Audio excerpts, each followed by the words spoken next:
Are you ready to perform at your highest potential? Thank you for joining this GP Strategies webinar, where we'll explore best practices and innovative insights to help you and your organization improve performance.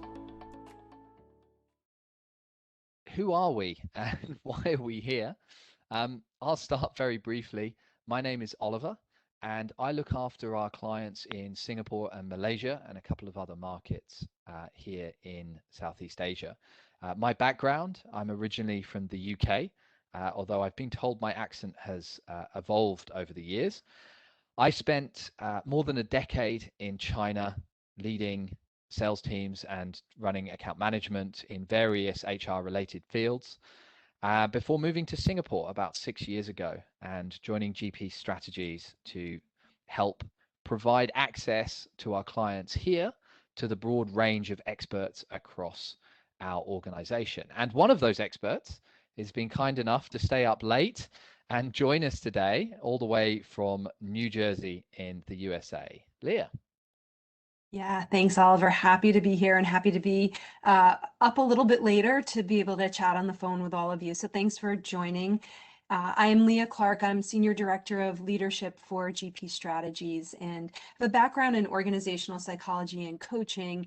And now I'm really fortunate that I get to research and produce thought leadership pieces, speak on webinars like this one tonight on the topic of leadership at all levels of the organization. And as you'll learn pretty quickly, and I think one of the reasons Oliver asked me to join is I'm very keen on how to leverage technology in leadership development. So happy to be here again tonight talking about leadership, talking about how to ready your leaders using technology, and just much like Oliver has done, invite you to chat with us, to ask questions, come off mute when it's the appropriate time, or put something in chat, because an engaged audience, I think, Oliver, you would agree, is the best type. Absolutely. Thanks, Leah.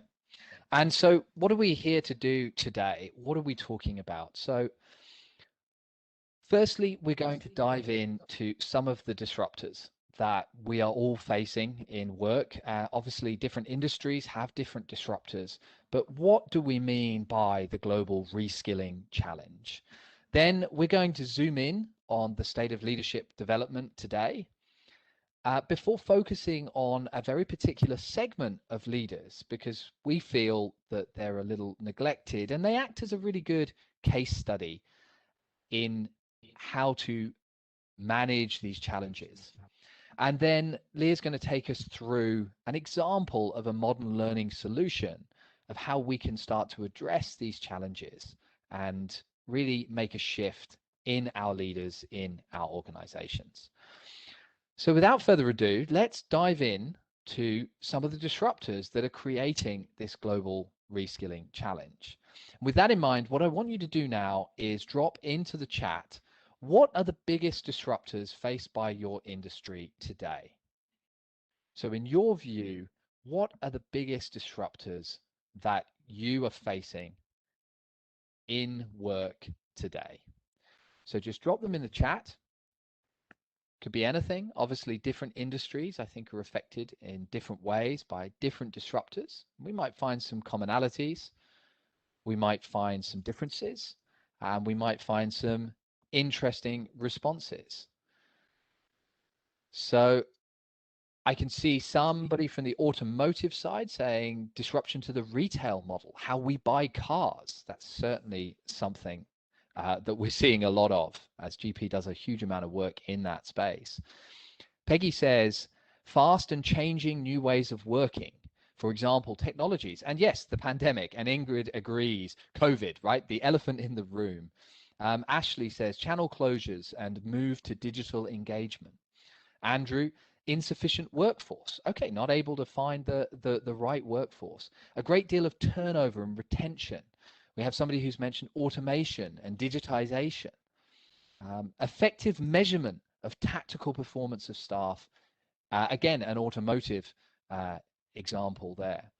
And another automotive as well, electrification of vehicle fleets as well. So I'm hearing a lot of things around technology, around disruption to the way we work through new ways of working, especially through the pandemic.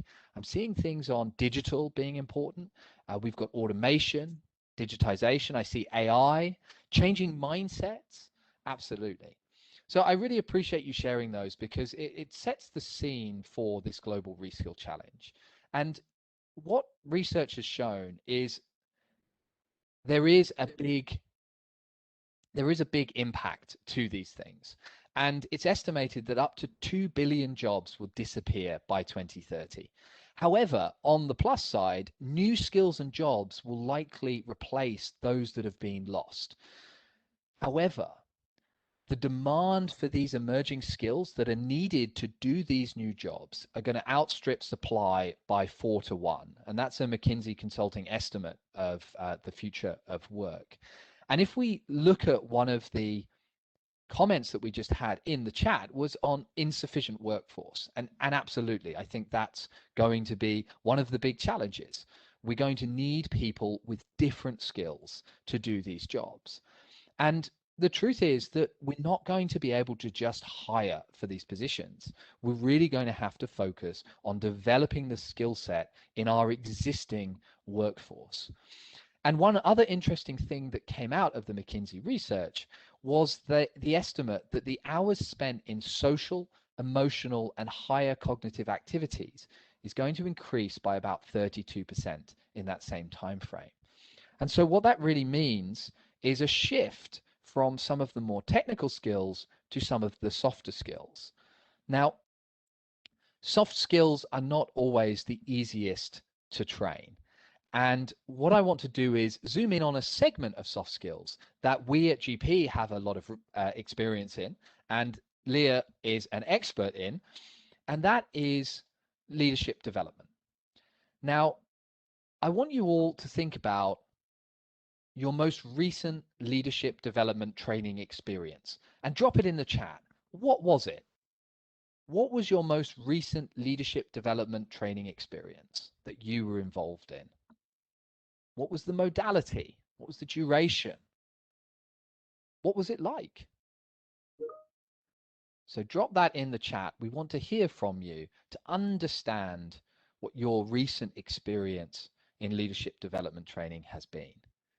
And we've certainly heard from lots of clients and lots of partners who have been looking at doing things differently because of the pandemic. And we spoke at the beginning while Leah and I were chatting about hybrid work. And really, it's been a change in the industry for sure.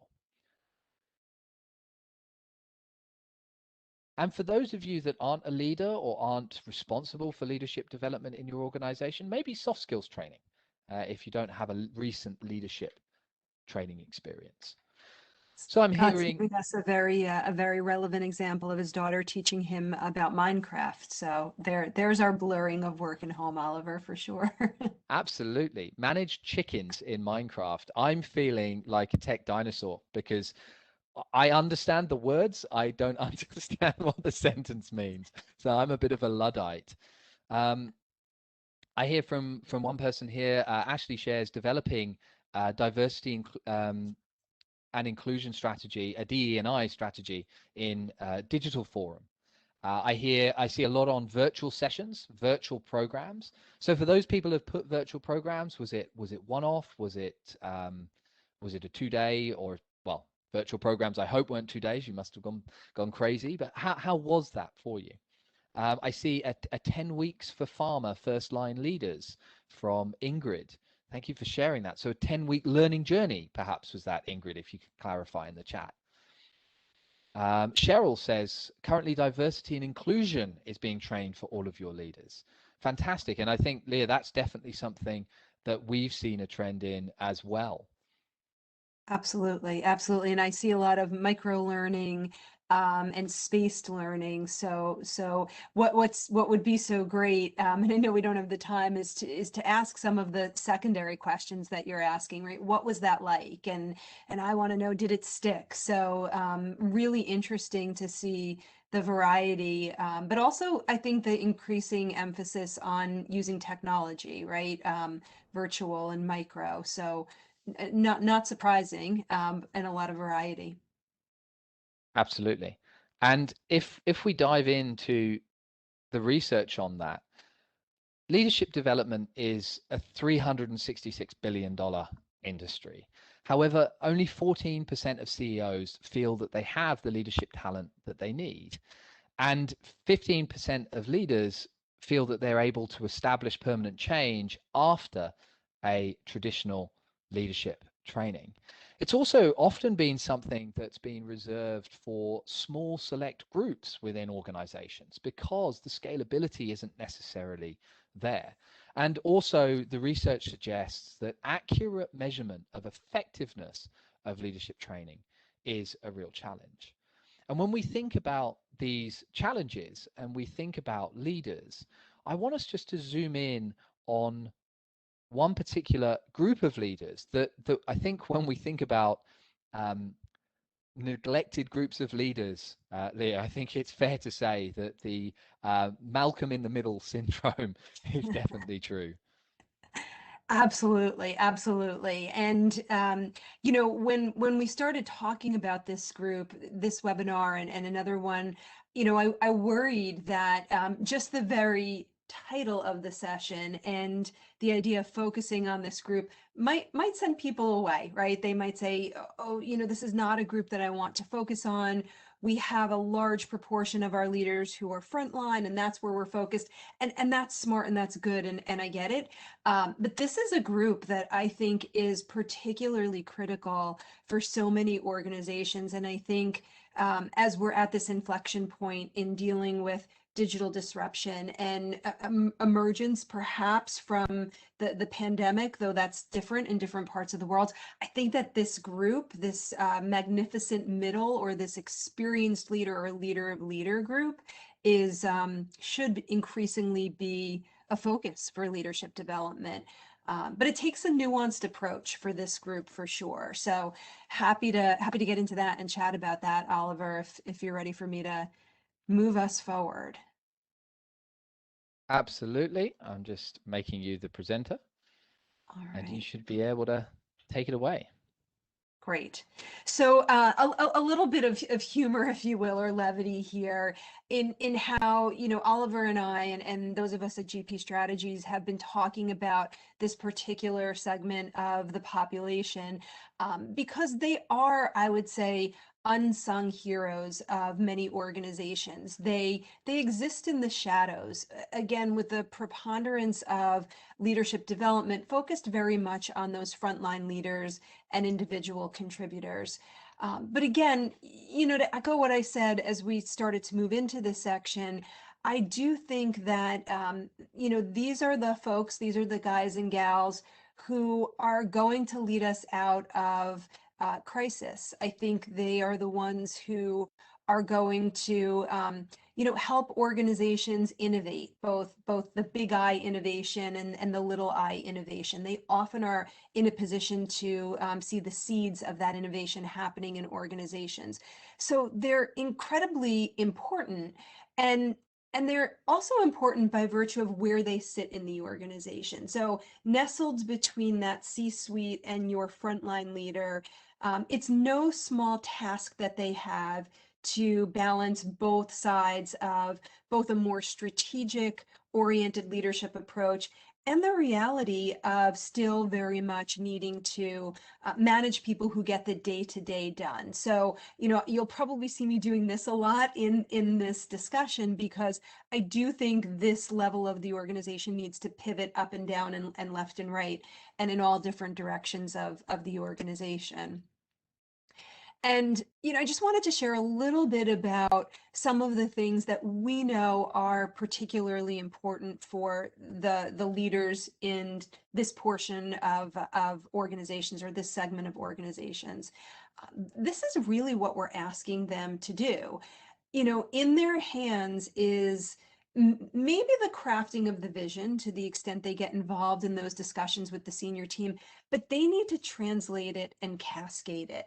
They need to take the words and that sometimes lofty strategy that the C-suite will craft, and have that be meaningful for the people that they lead. Connect that vision to the day-to-day work of their people, and that's really an important part of what they need to communicate. So communication, critical for any level of leadership. Unique for this population is the need to communicate that vision in a way that is authentic, and that's probably a word you'll hear me say a couple of times during this session. They need to execute that strategy.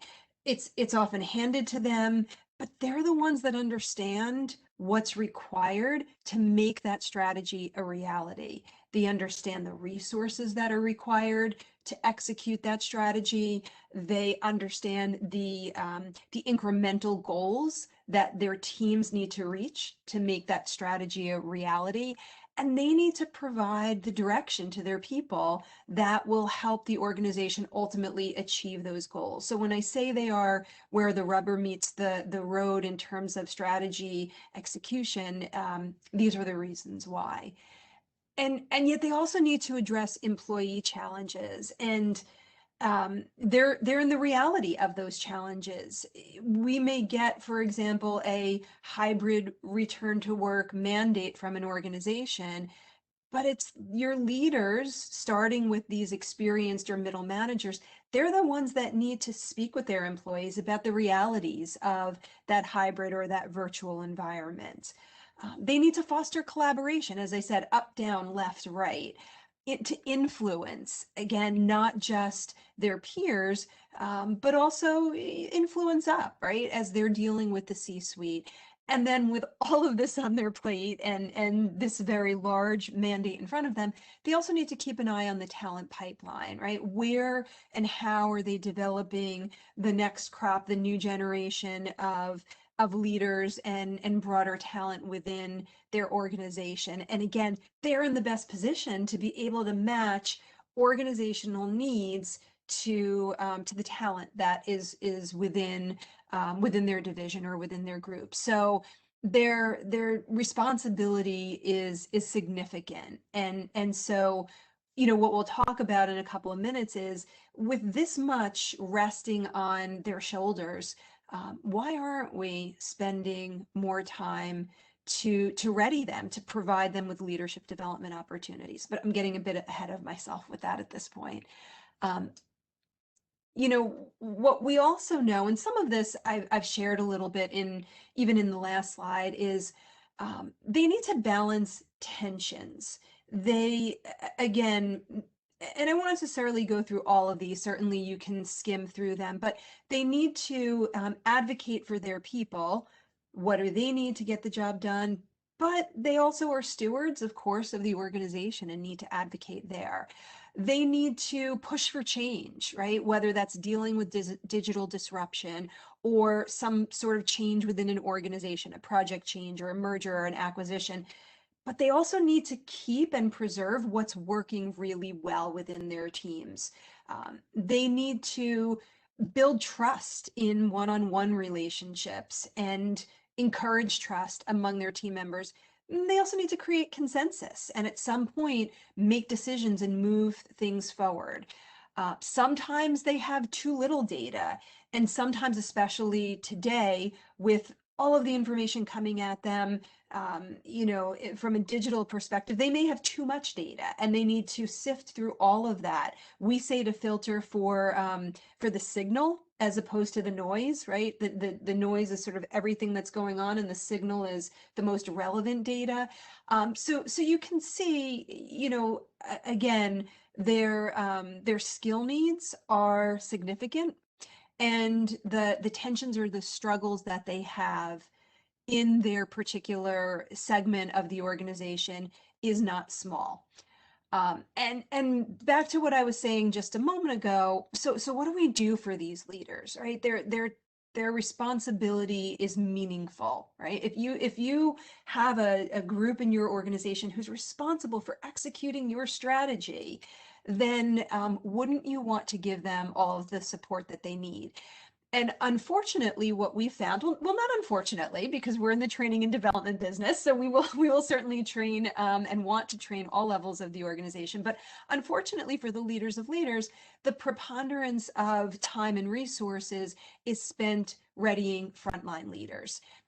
And with very good reason. We know that 2/3 of most organizations are led by frontline leaders, and often they're new to the role of leadership. And so organizations spend their time and their resources at this level of the organization. And you can see that leaders of leaders follow a little bit behind that in terms of allocation of leadership development resources. And the challenge that we find when we've talked to these leaders, we say to them, well, as you moved into this position, as you went from a frontline leader to a leader of leader or an experienced leader, what kind of support did you get? And what we heard was maybe they got a mentor, but more likely than not, they received no formal support. And I think there are a lot of dynamics at play with respect to why that happens. And I think that this is unfortunate because they need support, they need development, but of a different type. They need to learn in an environment that is safe for them because there's some sense shared by these leaders that we've spoken to that, well, I've gotten to this level of the organization, so I may be hard pressed to say I don't know something, or I need help, or I could use further support because I've been promoted through the ranks. And shouldn't I have all of the answers at this point? And with that stacked against them, it can be difficult for them to speak up, and it can be difficult for the organization to acknowledge that they may not know it all. None of us know it all. And so working to either develop or enhance the skills that they've accumulated as they've moved into this position, it's a good and a smart place to focus. Yes, they need skills around competence and technical knowledge. But Oliver, to some of the points that you were making early on, that need for soft skills, for skills of human connection, so critical at this level of the organization and so often glossed over. And I know we're going to talk in a couple of moments about how to change that dynamic. But hopefully you see our point of view, which is that dynamic needs to change because this segment of your leadership team deserves the attention and support that you've been giving perhaps to your frontline leaders as well. Thanks for that there. And with that, when we're going to dive into, what a modern learning solution could look like for this type of leader. And for those of you that have attended our previous webinars, especially our Thriving, Not Just Surviving set of webinars that we ran during 2020, you may be familiar with some of the work that we've done around individual contributors and frontline leaders, leveraging modern learning techniques. And that's why we wanted to really zoom in on this kind of forgotten middle in a way. Now, one of the things I want to do is just put on the brakes for a moment and just kind of reassess what we mean by modern learning. So what I'd like to do is open a poll, and I want you to step out of your work environment for a moment now, and I want you to think about how you naturally learn outside of work. So what I'd like you to do, and the poll will be coming up in a moment. Zach, if you can please start the poll. What I want to know is, what was your last learning experience outside of work? When you needed to do something at home, or you took up a new hobby, or there was something that you needed to learn, how did you do that? Did you watch a YouTube video? Did you read a book? Did you attend a class? I'll let you do either virtual or physical, because I don't think for many of us, there's been a lot of physical sit-down classes going on. Did you ask a knowledgeable friend? Did you complete an online course, a self-led online course? We're using e-learning to kind of define that as something you do by yourself without interaction from others. Or did you join a Facebook group a WhatsApp group or a WeChat group for those of you dialing in from China. So what was that last learning experience outside of work? And if you can just drop your answer into the poll and hit submit. And hopefully we've got a lot of answers back, Zach. We'll give everybody just a few more seconds. Please do hit submit, and then the results will come back up. And we'll be able to see how you guys are learning outside of work. We didn't have an option of learning from little ones about Minecraft, so maybe that will have to be option G for the next time. Yeah, I does that count as ask a friend? I'm not sure. All right, maybe that counts. Maybe that counts. All right, let's Okay, see. so we had a really interesting mix here. So 36% of you said you watched a YouTube video. The next biggest group was completing an e-learning or a self-directed online course. Then 14% said that you read a book on the subject. 8% said attended a class, 6% said asked a friend, and 2% joined a Facebook group or other social media group. And that's really interesting to me because we've got a really diverse range of different ways that we go out and learn in our day to day. And this really, to me, is a definition of modern learning. How do we go about learning when there isn't a structure, when there isn't an HR manager or a learning and development director curating very carefully a program for us? And the way that we do it is, well, lots of different ways. And the reason I wanted to dive into how you get that experience outside of work versus inside of work is one of the things that we've heard before when we've talked about some of these modern learning tools is that perhaps our learners aren't ready for this yet. Perhaps we like things a little bit more traditionally. And the reason that I wanted to raise this with you was your employees and people in your organizations, the folks that you work with and you train and you're responsible for, they're also doing this outside of work. This is not a new way of learning. It's just a relatively new way within the corporate environment. And so with that, I know we've spent a lot of time talking about the disruptors that are coming down the pipeline towards all of us, that are just over the horizon, and some of them are much closer than others, what impact that's going to have, where the gaps are. And now we want to really dive into an example of how this can be addressed for this type of learner. So I'm going to pass back to Leah so you can take us through just an example of what we call leadership acceleration and a modern learning experience curated and created for this particular group of leaders. And as we do that, we're going to talk about some of the thought process behind why certain decisions were made, especially with regards to those challenges that we spoke about.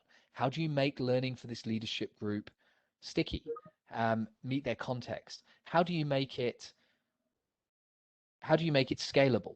How do you make it work for this group? So I'll pass over to you, Leah. Yeah, great. Thank you. And Oliver, I just want to check, can you see my screen? Yep. Wonderful. Yeah, and so what I want to take you through is leadership acceleration.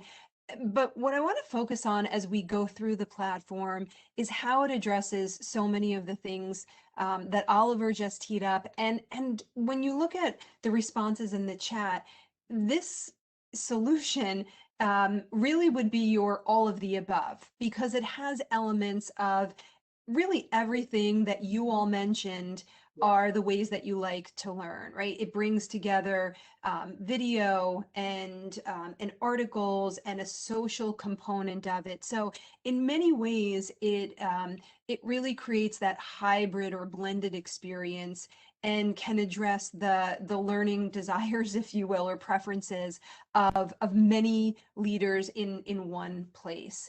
And the prevailing principles, I would say, behind the design, because I want to make sure that you know that this is not a shiny object, although it does look pretty shiny, that we're putting in front of you. There are design principles that are critical to making sure that an experience like this sings for really any level of leader. And those principles really are, first of all, technology enabled. Creating an experience that mirrors our consumer experience, right? That we go to look at a video or, tap into an online social community when we want to get a question answered. So creating an experience that has that technology enabled component. Certainly with leadership development, and Oliver tapped into this early on, human connection, right? Those soft skills. When you are equipping leaders with skills of human connection, which at its core, that's what leadership development is, you need to create an environment where they can also connect with others and test these skills out on the job, and then come back and share with their colleagues what that experience was like. And then last but not least, particularly for this level of the organization, these are busy guys and gals. So we need to make sure that what we put in front of them is a good use of their time, that the content is relevant, and that it is contextualized to the organization. So what I'm going to show you is a more generic version of the experience, but done in its ultimate form. This is an experience that would also bring in the organization's branding and leader stories and connection to competencies. So it really can not only equip leaders with skills, but also provide a context for what good looks like around leadership at the organization in which it's deployed, because of that customization and that contextualization. So I'll show And you just, Leah, yeah. just while you're moving through this, it's a really interesting link to what some of the folks put in the chat around what they're doing in their organizations for leadership. And so we had Aldo say 5-session virtual program, each 1.5 hours, 90 minutes, spread over time. And I think we had Stacy saying, yep, 7 weeks, 2 hours per week. Yeah. Janet mentioned 90-minute learning sessions. And these things, we absolutely agree. This spacing out, one of the challenges of leadership is that transference to the job. And obviously spacing out, allowing them to try the behaviors and apply them and then feedback is great. And what we're showing here is really a kind of a digital backbone, if you will, for pulling this all together outside of those virtual classroom interventions. And so That's right. often it works very much in concert with that. So just linking that back into some of the comments. Yeah, no, thank you. And I was not peering at the chat, so I'm glad you directed me to that. And you're spot on, because the one of the nice things about bringing leaders into this type of experience is that they do have the opportunity to engaged in spaced learning. It is released at a weekly cadence. They're able to get in there and learn in a way that works for them with their busy schedule, right? By watching a video here, or maybe viewing an infographic. Then, to your point, they can apply those skills on the job, test them out. And what I love even more is that, yes, go apply them and test them out.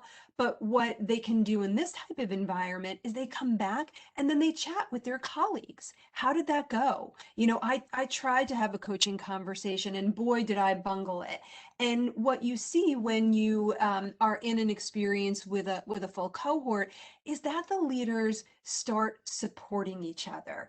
They start not only getting feedback from the leadership coach, who's the trusted guide and advisor, but from each other. So they start to build not only do they apply the skills over time, but they start to build a network of supportive colleagues that they begin this journey with, or they experience this journey with.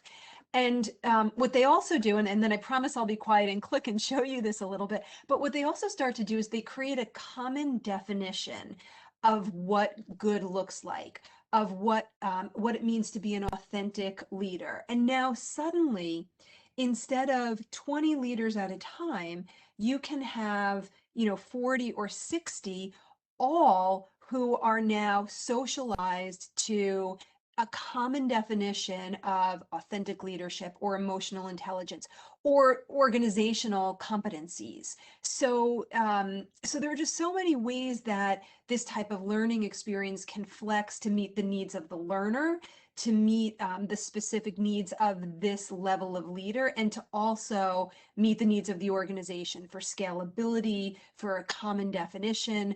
And let me show you a little bit about how we do that rather than have you sitting here looking at the tiles. So one of the things that I want to show you is how we set the tone of human connection right from the start.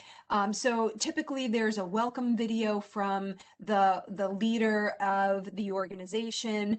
And often that leader is, again, reaching across the technology, sharing his or her story in a very humble and a very authentic way, letting the learners know that this is their experience. It is a Cargill experience or a Thermo Fisher experience, and not a GP Strategies experience. So that contextualization and that connection to the leaders within each organization is a big part of what resonates with the learners.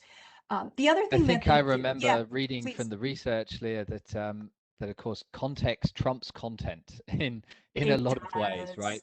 For these leaders, but also leaders of all levels.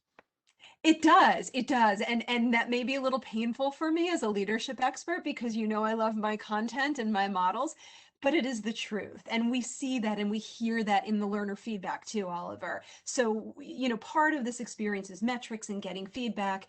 And what comes back is, what did you love most of all? I loved hearing from our CEO about the time that he tried to have an authentic conversation and he stumbled.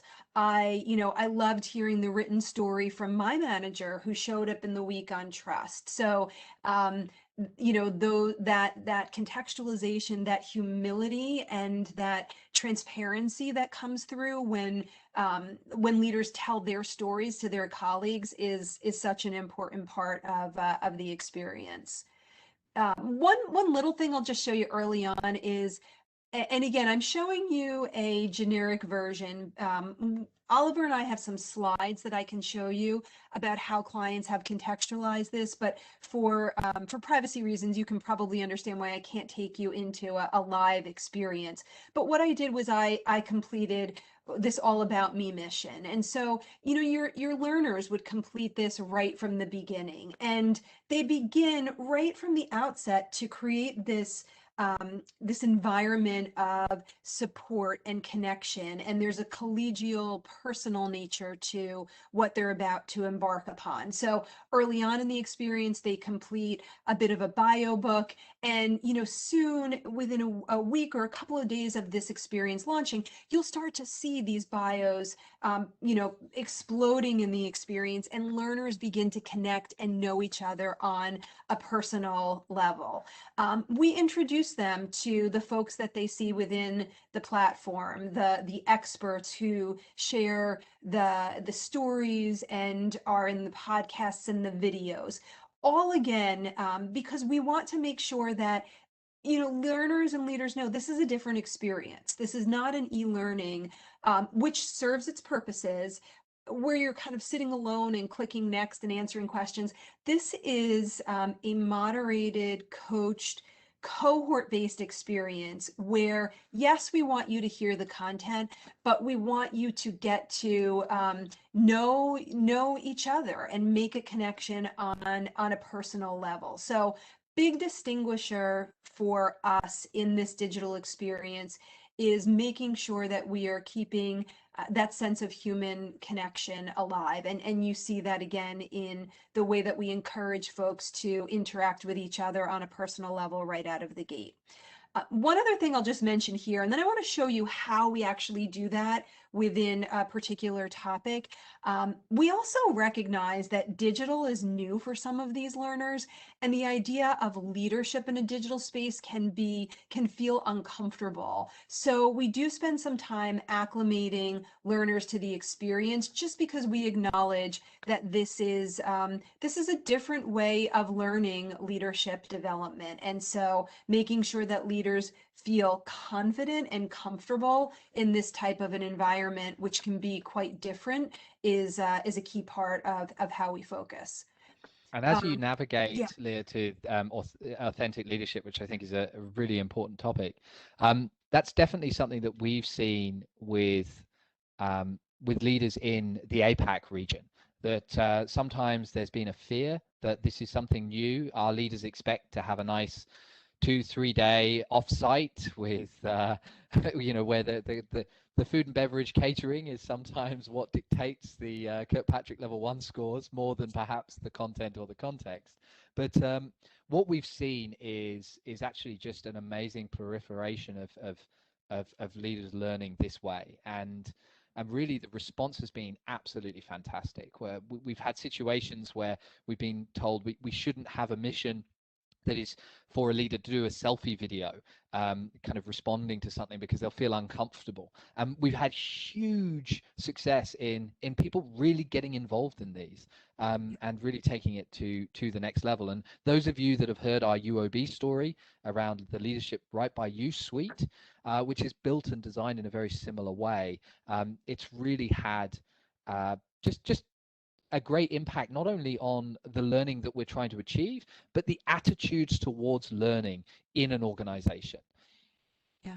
And Oliver, what we've also seen, and I love this metric, maybe even as much as the confidence and leadership skills, is the leader's own self-reported level of engagement at the beginning of the experience as compared to the end is just fantastic. In other words, they themselves are more engaged because of the time and the investment. We're making a correlation, of course, because of the investment of their time and focus on their own development by going through this course. So it has that impact on leaders as well, which is just fantastic. And I want to make a connection before I show you one module, just so you get a sense for what we're talking about. I want to make a connection to the content that we have here and those middle managers, right? Because we told you, right, that they're neglected and that spending some time on their development is important. And so we've crafted this journey for them. If you see those topics across the top here, what we really do in that first sprint, which is what it means to be an experienced leader, emotional intelligence, and authentic leadership. Those 3 modules really help the leaders answer the question, who am I as a leader? They spend time really thinking about their leadership mindsets.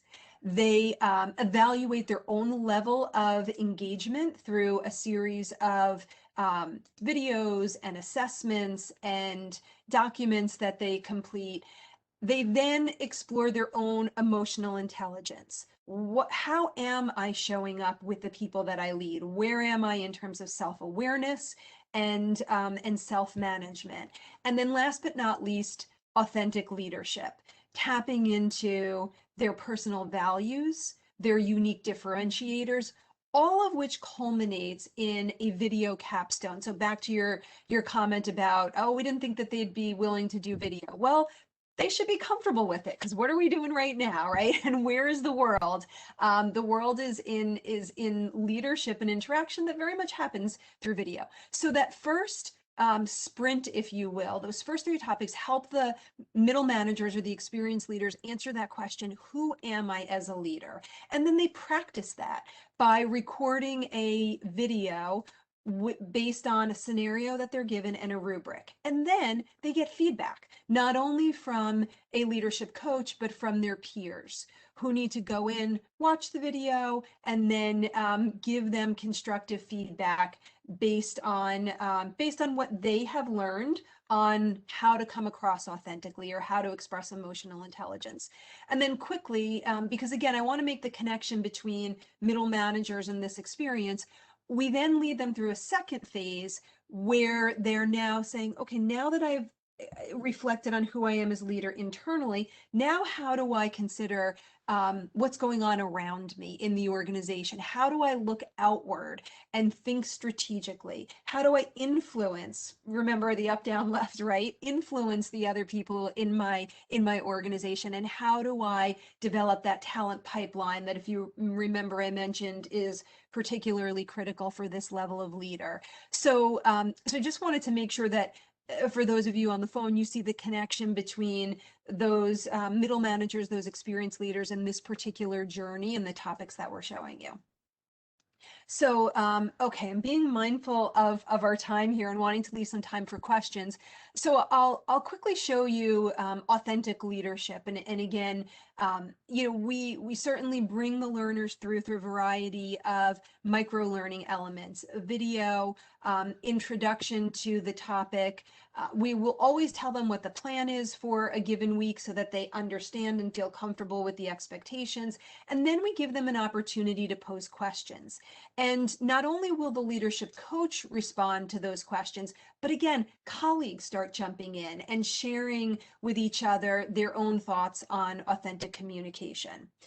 We then help them by contextualizing the topic of authentic leadership. What does it mean to them? And, you know, what examples have they seen of an authentic leader who they think has done a good job in coming across that way? You can see here, I just populated a little bit of, you know, how I might respond to the video that that the leaders are asked to watch. And in a typical experience, you're going to again see colleagues and a coach jumping in and replying to the chat so that they're learning not only from the expert, but from each other. We will sometimes, we will then debrief, right? So much like a facilitator in front of the room might share a video, have people talk, and then debrief what was positive about the video. We're doing the same thing here. So you very much are mirroring that classroom experience, but you're doing it in a technology-enabled, digitally enabled, socially collaborative, spaced learning, all those fancy words way, but still with those core principles of helping folks learn from each other, from an expert, and certainly through the variety of content that we serve. And you can see here, you know, you saw a learning path, you saw a discussion thread. I just showed you a video. Every couple of tiles, one of the things that I want to point out is we're pulling the learners in and we're asking them to contribute something. So you're not going to see more than 2 tiles where they're passive, where they're reading something or watching a video. And we're really very focused on that kind of design. You know, you can watch a video, you can listen to a podcast, then we're going to ask you to do something, and we're going to ask you to share, complete a mission or a discussion. So it's particularly important that in this type of experience that we are not pushing things at learners, but we're pulling them in and asking them to engage with each other. So I know I'm clicking through this fast. Hopefully you're starting to get a sense just as I move around in terms of the variety of the micro-learning elements, the different ways that we bring the learner in. And Oliver, as I take a look at my watch here, I want to make sure that I give our learners the opportunity on the phone, our participants, to ask any questions or for you to maybe you know, call out some things that you want to make sure folks hear about before we use up our last couple of minutes. Yeah. So I'll say, everybody, feel free to at any moment drop questions into the chat if you do have any questions. One of the things that I'll just kind of overview from this, you know, rather than going through a host of other slides, is really just around, you know, how does this meet those challenges that we raised at the beginning? And you know, I think one of the key elements was transference to the job, behavioral change, coming away. Less than 15% of leaders come away from leadership training feeling like they've been able to apply and maintain and make lasting change. And what we really see through this is spaced over time. And as many of you have pointed out, you know, your 7-week journeys, your 5-week journeys that you've shared in the chat, you guys understand the importance of spacing these things out and giving leaders the opportunity and the space to apply these behaviors, to try them out.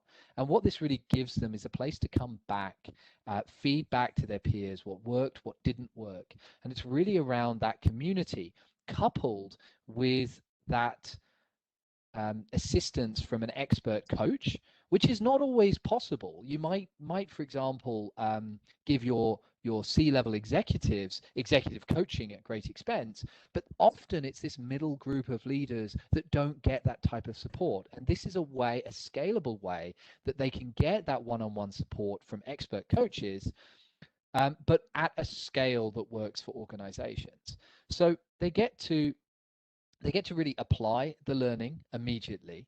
They get to get instant feedback from peers and from experts. And it really does drive behavioral change. And we often do these journeys over, it could be 8 weeks, 9 weeks, 12 weeks, I think 14 weeks we've done before here, right? And really looking at putting the behaviors and measuring the change in those behaviors. And that really brings us to one of the other elements, which is measurement.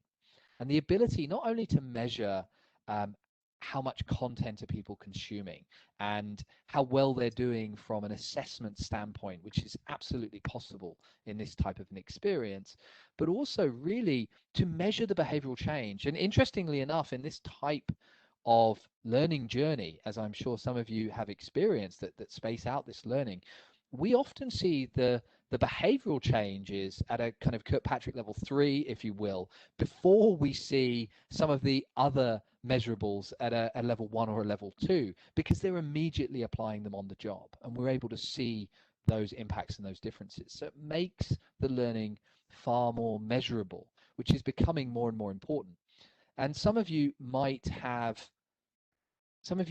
attended our Measurement for Learning webinar, and if you didn't, that is available to watch on demand from our website. So please do check that out. But really building these types of programs with the end in mind is crucial. And look, this is something that we have and that has been developed, but it's really important just to take some of the tenets of the modern learning design, that whatever you're doing in your organization is to make it ruthlessly relevant to your learners. And also you want to generate that pull through, right? But you also need to respect their time. And this is why when we talk about micro learning, we're talking about maybe a 1 minute, a 2 minute, a 3 minute element in this. And that can be coupled with longer virtual classroom sessions that can then be maximized to really use that time. You're not necessarily teaching a model or content, but you're really leveraging that time with an expert and peers in a live situation in the best possible way. And finally, one of the core things is to create community. And what we have learned from these journeys and the work that we do with our clients is that building that community is absolutely key. It's the human connection. Technology is a great enabler, but without the human connection, it just doesn't work. And that's why we spend a lot of time on coaches, moderators, building community through peers. And it's a real big part of what we do. So I'm keeping an eye on the chat for any questions that we have. I'm very conscious of our time. As you see Leah walk you through kind of examples of types of content and ways people learn. The one thing that I miss about this, Leah, having been through these types of experience before, is really just the interaction between peers and experts on the platform that you just can't experience when you're seeing it through a video like this. Absolutely, absolutely. And what also I will say is particularly for this level of leader, and I know we didn't get a lot of time to show this, what also happens is, there are different elements that motivate these leaders. One element that surprised me is that senior leaders are particularly motivated by the leaderboard. We didn't spend a lot of time talking about the points and the badges, but I will tell you, surprising to me was the leaderboard. But what I would say is, more importantly, what happens is rather than that external motivation, learners start to become they feel a sense of accountability to each other in leaning in and participating in this experience. So sometimes I know, Oliver, there are questions about, well, will people really participate? Will they lean in? And I'll tell you, yes, it's things like the leaderboard, but more importantly, it's also the fact that they start to build this community and they feel an accountability to their colleagues to show up and participate and share their thoughts in the same way that their team members are. And that And then I really see, links to yeah, Peggy's question, the yeah, challenge of keeping the community going on yeah, after the training. And really, I think speaking from experience with these items is it's once you've built the community, a solid community within, there are a lot of opportunities for maintaining that community Agreed. after the journey. And one of the key things that we always do is focus on this being the start of their journey, not Yes. the end.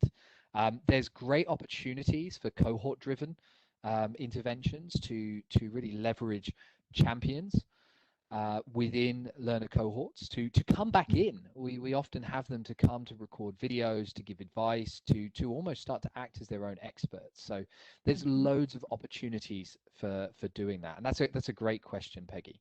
Yeah, I think Peggy's spot on, and you can get creative about how to keep that community going. And there are, certainly different technologies that can be leveraged as well. Yammer teams and things of that nature. Sometimes folks keep the party going in curation platforms as well. So I think, or coaching circles, whether those are peer-led or coach-led. So yeah, I agree, Peggy. This is, and Oliver, you're right. This is one aspect of a larger journey, but keeping that network going and the learning continuing after this part of the journey is done is no small feat. And we're always happy to discuss those ideas and some of the things that have worked really, really well, some of the off the wall ideas. And one of the key things is that there's no one size fits all, especially for this kind of sustainment and especially community sustainment afterwards. And one of the great things to be able to do is kind of sit down and focus on a human-centric design approach to this, to really look at the realities and the context of these leaders and how can we make that work given what's already there. What are they already working in? One of the great things is if we're leveraging YouTube or we're leveraging these different platforms and tools that they're very used to, that's fantastic. And we can do the same with the technologies in our own organizations, right? If you communicate day to day through MS Teams, that makes a lot of sense to look at how you can leverage that for building communities rather than plugging in a new technology to try and fill a gap that's maybe not there. So anybody else has questions, please drop them in. I realize that we've come to the end of our time. This webinar is brought to you by GP Strategies. Together we can create a world where business excellence makes possibilities achievable. You can access more webinars or download additional resources at gpstrategies.com/resource-library.